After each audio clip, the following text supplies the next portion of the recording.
Hi everyone, today we'll be looking at the Tamashi Nations P Bandai exclusive Dragon Ball Z Tulece or Toulouse. I don't know how it is pronounced in Japan. I know that sometimes in English it was like Turles or the original Goku. But as you can see, he comes in the standard modern, I guess, white box packaging. What I noticed about this one is the packaging is a little bit bigger than a standard figure. So here's the regular Goku figure. So you can see the thickness of the box, and just by looking at the accessories, it doesn't come with more features than the Piccolo 2.0, and that figure doesn't have a box as big as this. So that's I just noticed that just on top of my head. I don't know if Bandai was just making it seem that we got a good value for this since it is a P Bandai exclusive. But as you can see, he just comes with the cape and other like the ring attack. But I don't notice any additional features that you know, um, will make it seem worthy of a bigger box than a standard release or bigger than the Piccolo 2.0 box. So I just found that interesting. And he does come in the brown packaging, if you're familiar with it too as well.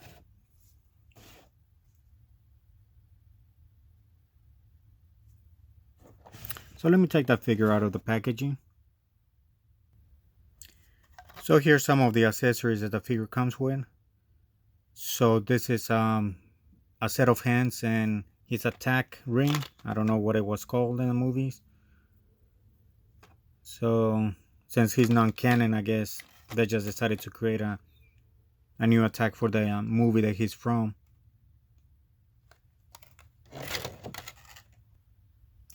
And this is the main accessories for the figure. And as I mentioned before, he doesn't you know doesn't come with anything else. So I don't know why they decided to pick this packaging. Oh, and this is pretty cool. The cape is not made out of hard plastic. It's actually made out of movable plastic. So hopefully it doesn't start tearing apart. So we'll see about that if this is a new thing that Bandai is gonna continue doing is that soft plastic cape.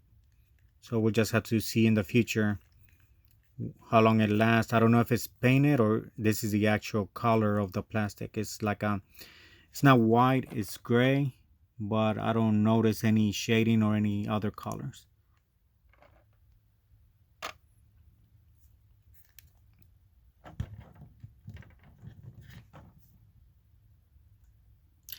So just zooming in on the head sculpt, I think they did a really great job. But what I notice is there's no additional shading. There's nothing to it. And let me compare with a regular size Goku so you can see the scale comparison.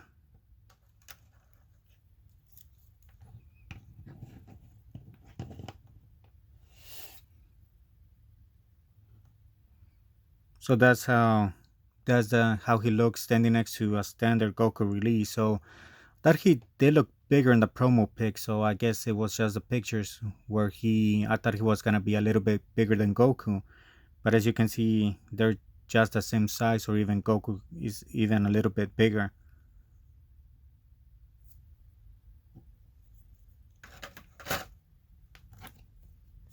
Then to take off the cape, I guess you gotta remove the head since it's one piece.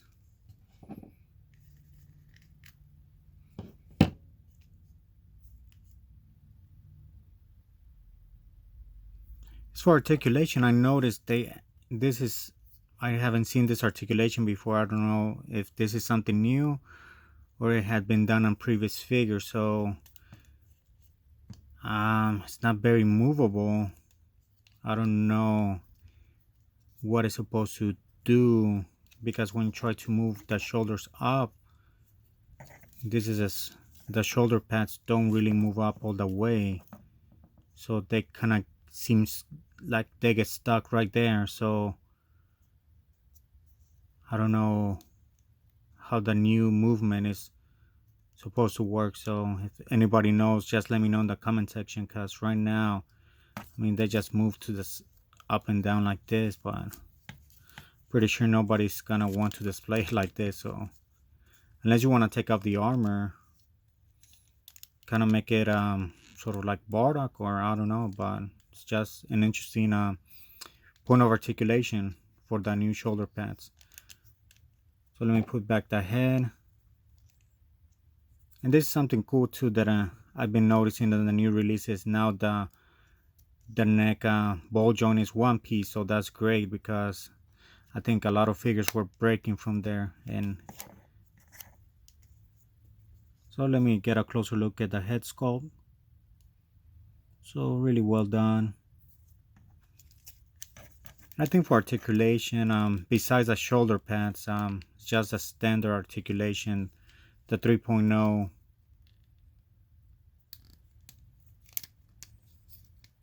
So the kneecap doesn't really match the rest of the color either for the body, so that's not really cool.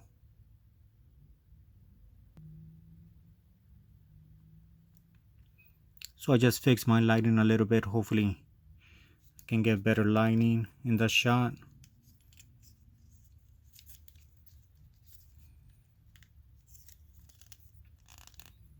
But yeah, double elbow articulation, bicep articulation, shoulder, that standard butterfly joint, ab articulation. I don't know if it has lower waist articulation.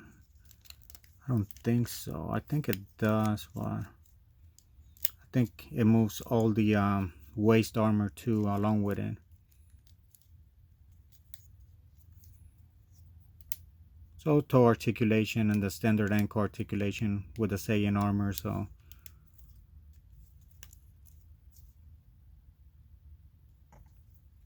as for the heads, I think just pop off the hair. But unlike Bardock, I think all the head pieces don't have an earpiece, so everything has to use the Saiyan Scouter. So be careful that you don't lose it.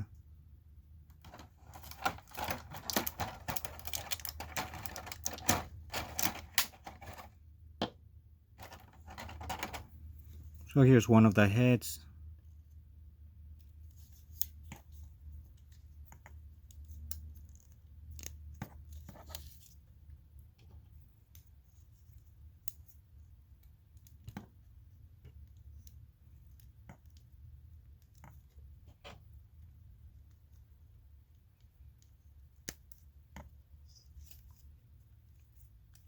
It's really cool.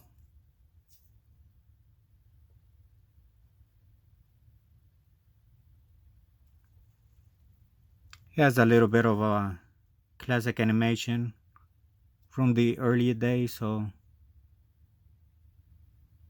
let me see the other head sculpt. Okay, so here's one of them, the screaming one.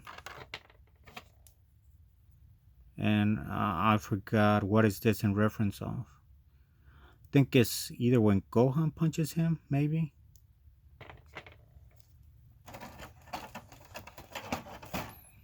And then there's a hand where he's holding the fruit.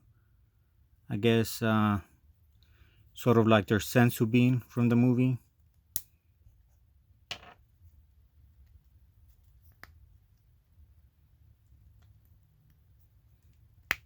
Okay, there it is. If I remember, it was a fruit rind, not a bomb.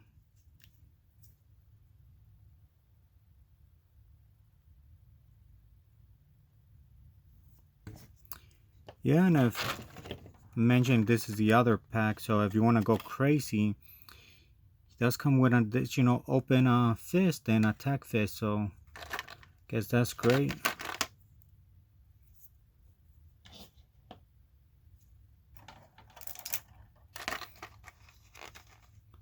So I think the ones that come with the attack have a hole in there, and that's where the clear plastic that is in the blister goes.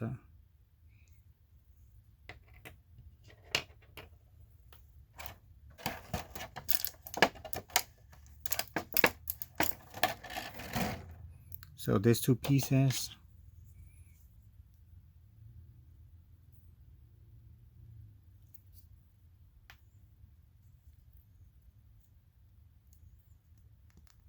One of them goes here like this. Let me look at the package.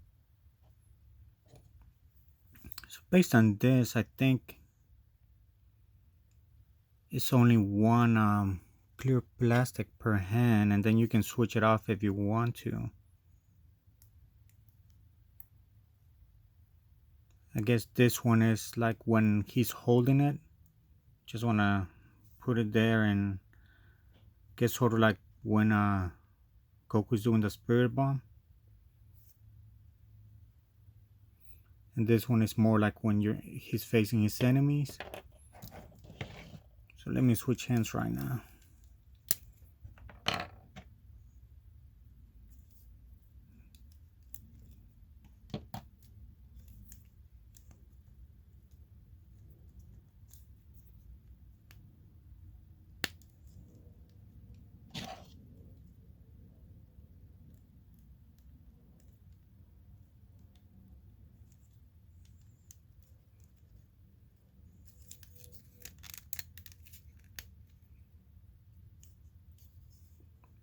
So something like this.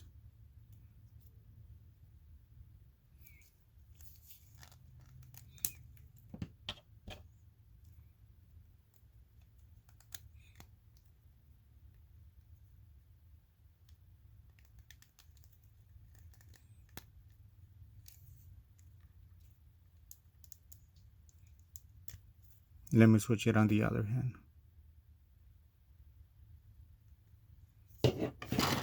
Sometimes it's better to just plug this into the attack first, then just put it on the hand.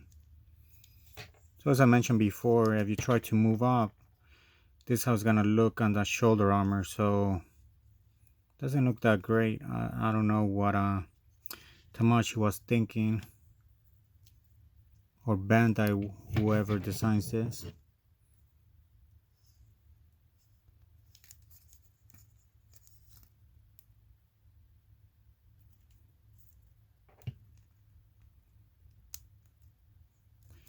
Then the other one is sort of like this one, maybe sort of like an attack.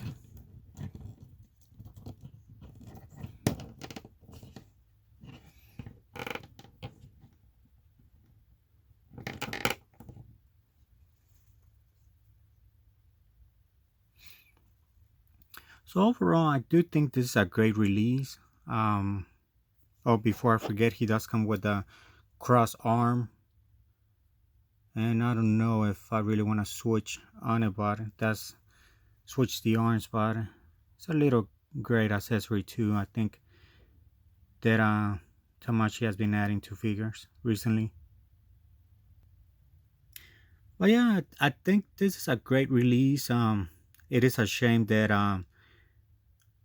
Tamashi is releasing so many P Bandai exclusives. It seems like now half of them are regular retail exclusives, and then half of the other releases are P Bandai. And you just gotta get it before the pre-order closes. So I'm glad that I ordered this one. I wish it was a little bit bigger, like I see in the pictures, and especially for the price as well. I think this one was like 70 or 75 versus a standard 65. So I don't know how the price factor in for. I know that he's thicker than a Goku figure, but at the same time it's not taller than a Goku figure.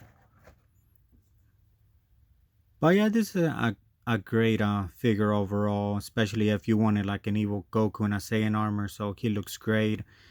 I know that some people really don't care and they're hardcore. So, oh, this figure's not canon. But if you're a fan of, saying that what if Goku was, an evil Saiyan, this is great. And I think that's probably the theme, what the goal of the movie was. Is like what would happen if Goku was, an evil Saiyan. So here it is. We finally have a good figure of Turles. So yeah, it's great figure to the collection. So let me know if you have any questions, and once again, thank you for watching.